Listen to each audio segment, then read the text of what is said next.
DriveShaft. You never heard of DriveShaft? The band. Yeah, the band. You were in DriveShaft. I am in DriveShaft. I play bass. In this episode, we're going to be doing a quick and easy drive shaft restoration by replacing the 50-year-old universal joints. It's pretty straightforward, so let's get right into it. There we go. Wreck something. Okay, they're not on there too bad. There we go.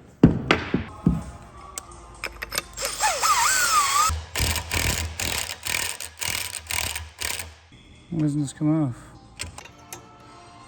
There we go, finally. Just snagged on something. It was such a pain, I just cut it off. Come on.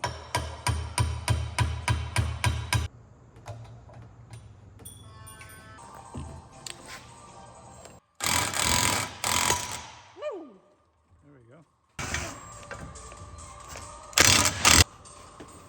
That's not coming up for nobody. Thank you.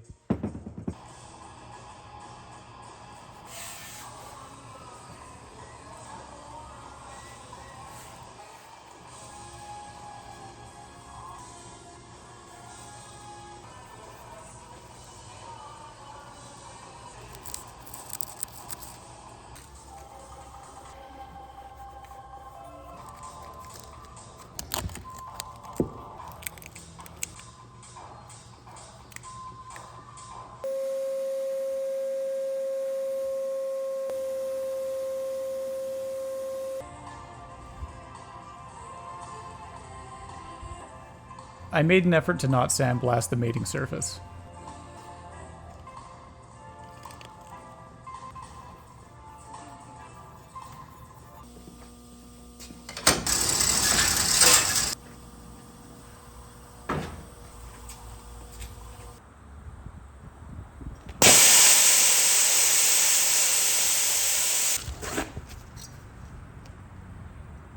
What the frick, man?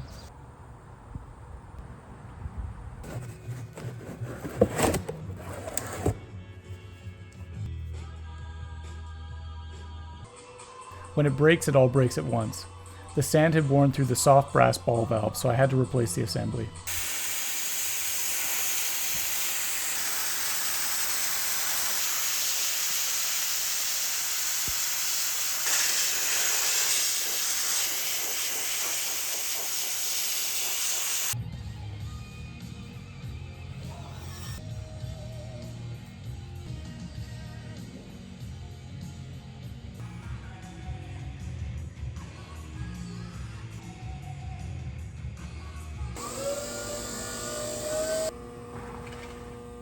If you're confused as to why I'm lifting up the oven, just watch the previous episode.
Hey guys, Chris Fix here. So our favorite Chris Fix taught me that the drive shaft is balanced originally from the factory. So I had to look into an old video to see what the original orientation was.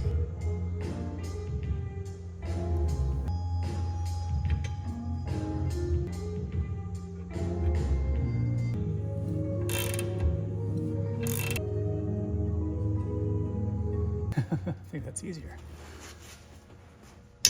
Oh, there we go. Nice.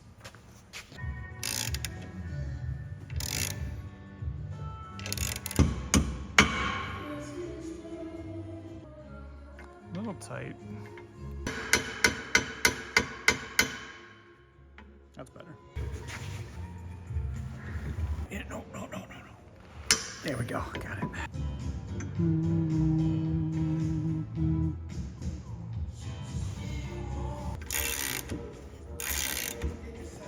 It's already tight going in. No, I'm not doing that. Burr.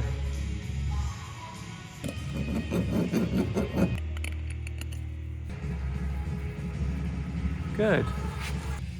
It's good here, a little tight here. Better, but not perfect. Really, really good. Little tight.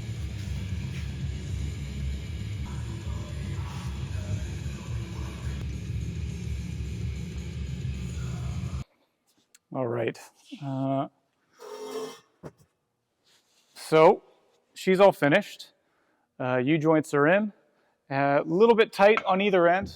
One direction is always good, but the other one a little bit tight, so I'm going to have to, fiddle around with it to make it looser. Other side as well, same thing. A little tight going one way, fine going the other. Chris Fix said that they should both be fairly loose, and going in they should have been loose too. So it was deceivingly easy at the beginning. The first one went in fine. It was fantastic. Much easier than taking them out. But right after that, I don't think I deburred the second one as well. So I really snagged on something. So I flipped over to the other side, and I deburred that better, and they went in almost fine. There was a moment where I had to use my torque wrench, and it did. There was a moment where it kind of snapped forward, and maybe it got through and took off a piece of metal to seat properly. Yeah, otherwise fairly simple. Now they're greasable, so I can maintain them a little better. It's unfortunate. You go through all this trouble of sandblasting it and cleaning it up and painting it, only to start putting in the parts and just totally wreck them. So, I got little marks and scuffs on this now, but what can you do? The ball joint press, and I found this with this and the other parts. I do not like the ball joint press. I think it's very finicky. I don't think it's really hard to control and manage. I think learning from that, I'd rather get a machine press.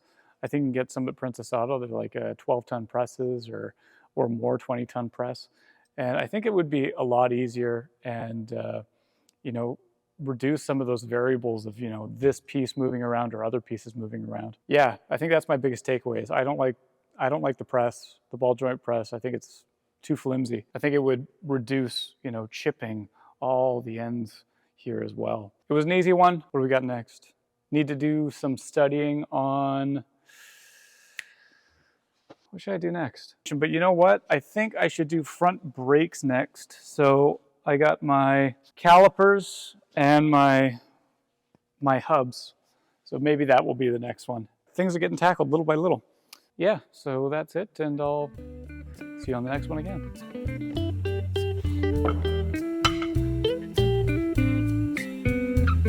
Am I turning into Mr. Rogers? What kind of ending was that? Where am I putting this?